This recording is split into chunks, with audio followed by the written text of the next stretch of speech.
नीति शास्त्र के जानकार एवं तद अनुसार व्यवहार करने में कुशल व्यक्ति मंत्री कहलाता है। धर्म के तत्व को जानने वाला पंडित तथा लोक व्यवहार एवं न्याय शास्त्र विशेषज्ञ न्यायाधीश कहलाता है। नमस्कार दोस्तों, आज के इस बेहद खास एपिसोड में आप सभी का स्वागत है।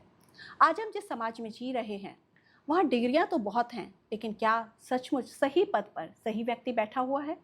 अक्सर हम मंत्रियों, विद्वानों और जजों को देखते हैं, लेकिन हमारे प्राचीन नीति शास्त्रों के अनुसार इन पदों पर बैठने वाले व्यक्ति की असली योग्यता क्या होनी चाहिए? आइए आज के श्लोक के मर्म को समझते हैं, जहाँ 3 सबसे महत्वपूर्ण पदों की परिभाषा दी गई है।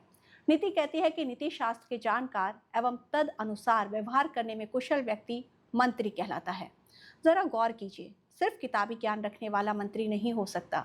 सच्चा मंत्री वही है जो न सिर्फ नीतियों का जानकार हो, बल्कि उन नीतियों को व्यवहारिक रूप से यानी कि एक्शन में लागू करने की कला में भी निपुण हो, जिसकी कथनी और करनी में कोई भी फर्क ना हो। इसके बाद बात आती है बुद्धिजीवियों की।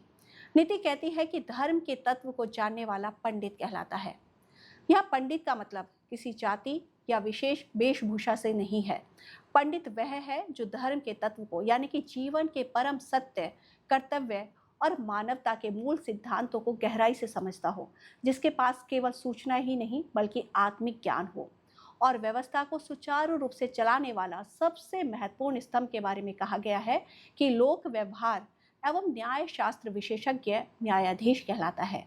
यानी एक जज या न्याय करने वाला सिर्फ कानूनी धाराओं का रट्टू तोता नहीं होना चाहिए। उसे न्याय शास्त्र के साथ साथ लोक व्यवहार यानी कि समाज की नब्ज, इंसानी स्वभाव और ज़मीनी हकीकत का भी पूरा ज्ञान होना चाहिए। तभी एक निष्पक्ष और व्यवहारिक न्याय संभव होता है।